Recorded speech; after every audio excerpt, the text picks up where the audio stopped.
श्रावण का महीना आ रहा है, तो उसमें कोई ऐसी स्पेशल टिप?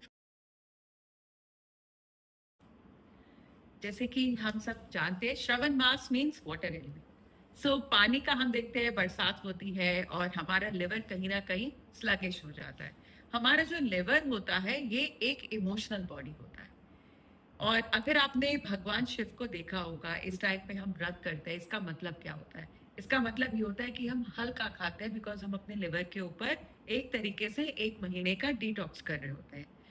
एक तो इसका ये रेलेवेंस है, और दूसरा है कि हमारा एक विशेष चक्र होता है जिसका नाम होता है पेरिनम चक्र। और अगर आपने शिव जी को देखा होगा, पार्वती जी को देखा हो, तो वो अपने एक पाँव की एड़ी को उस जगह पे टच करके और दूसरा पाँव अर्थ को टच करता है। अब इस तरीके से बैठते हैं अपनी बैक को सीधा करके, आपका जो सर्किट है, आपकी जो अर्थिंग है, वो हो जाती है।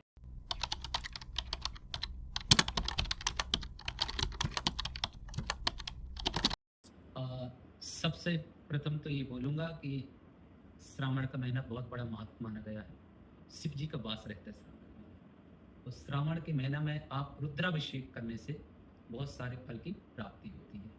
जैसे कि आप रुद्राभिषेक करना चाहते हैं, अगर सहज से शिव जी का अभिषेक करेंगे तो आपके जो रोग होते हैं वो दूर हो जाते हैं। दूसरा, अगर आपको लक्ष्मी की प्राप्ति चाहिए तो आप अनार के रस या गन्ना के रस से अभिषेक करें, उससे लक्ष्मी की प्राप्ति होती है। तीसरा, जो आप बल या बुद्धि, बच्चों लोगों की पढ़ाई लिखाई में ध्यान नहीं दे पाते हैं या इधर उधर ज़्यादा उनका मन भटकता है, तो आप दही से शिव भगवान जी का लेपन करें, उससे उनका बुद्धि, विवेक और ज्ञान बढ़ता है। कई बार ऐसा होता है, हम घर परिवार में रहते हैं, हमारी मधुर वाणी तेज रहती है या स्वभाव क्रोध का होता है, तो उसके लिए भी उपाय है। जैसे कि आप मधुरता अपने जीवन में लाना चाहते हैं तो आप शक्कर से शिव भगवान जी का अभिषेक करें।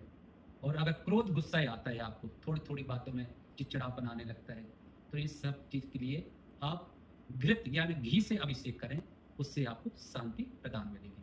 क्योंकि रुद्राभिषेक इतना बड़ा महत्व दिया गया है, इसमें रुद्राष्टक पड़ी जाती है, और जैसे शरीर के अंदर आत्मा रहती है, आत्मा चली जाती है, तो इसी तरह कोई शरीर काम कर ही रहता है, इसी तरह रुद्राभिषेक जो होता है एक आत्मा है। और इसके रुद्राभिषेक करने से आपको जो भी इच्छाएं आप चाहते हैं इस श्रावण के महीने में जरूर आपको प्राप्त होंगी।